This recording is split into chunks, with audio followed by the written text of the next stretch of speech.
Очекувате ли некакви промени после изборите пред се во вашата општина и генерално во град Скопје? Очекувам промени после овие локални избори и во мојата општина, поради тоа што тие промени се неопходни и се морални промени. Кога кажувам морални, мислам и на морање, мислам и на оние морални вредности. За Скопје долго време посакувам промена, поради тоа што на Скопје му е потребна му е нова енергија. На Скопје мислам дека доволно беше од оваа енергија која што ни го отру Скопје од повеќе аспекти. Како ја коментирате изјавата на актуелниот градоначалник на Карпош Стефче Јакимовски од пред некој ден, со кој вербално го нападна својот против кандидат од СДСМ?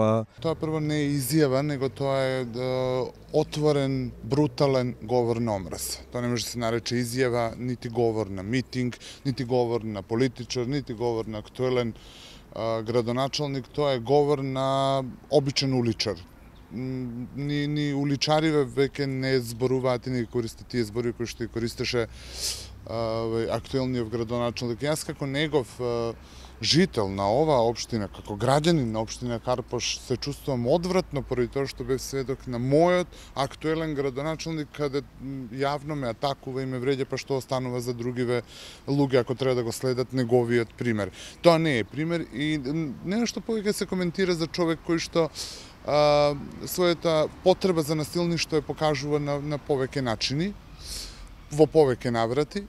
Ова е работа на основното јавно обвинителство, каде што треба да покрене постапка за говор на омраза и за дискриминација, зад кое што застана сериозен број на луѓе, цел дипломатски кор, при тоа што е срамота да имаме такви представници, односно такви примери во политиката каде што ќе излегуваат и како неандерталци ќе викаат и ќе изговараат такви грозоморни реченици и зборови.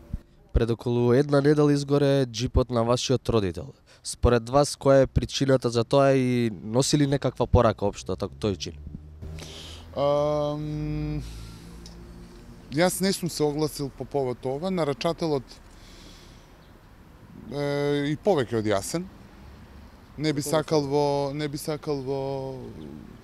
име на истрагата која што ја води Министерството за внатрешни работи да зборувам и да дам точни и прецизни имиња на нарачателот, но доколку некој е насилник, насилник е во повеќе аспекти. Доволно ви кажав со ова што ви го кажав сега. Пораката која што ние добивме со тој чин е порака на заплашување. Но јас сум познат по тоа дека не се плашам. Така да станува збор... Нити сум убил некого, нити сум му направил на некого нешто лошо, нити позади себе имам било како криминогена позадина, нити сум се бавил со недозволиви работи било кога во својот живот, така да јас сум со чиста совест и гордо исправен и денеска гордо одам да гласам поради тоа што си ја знам својата позадина. А оние кои што се занимаваат со такви работи, кои што се бават со такви вандалистички чинови во 21. век, тие треба да се замислат и кога тогаш ќе добијат својата казна поради тоа што не може таков чин да остане неказнат. Има ли политичка позадина целиот случај или станува збор за сосема нешто друго? Како што реков, нити сум се занимавал до сега со било каква недозволива активност, нити познавам такви луѓе од тој свет, од тоа подземје, а тоа подземје некако е блиско врзано со сите овие кои што многумина кои што се кандидираа. И она што го кажав и за мојот пријател и кандидат на Социјалдемократскиот сојуз Стефан Богоев е дека тој пази себе нема никаков криминален багаж. Тој е пример на честен човек, добар човек. Така да драго ми е што имам прилика за таков еден да можам овдека гордо да излезам на гласање.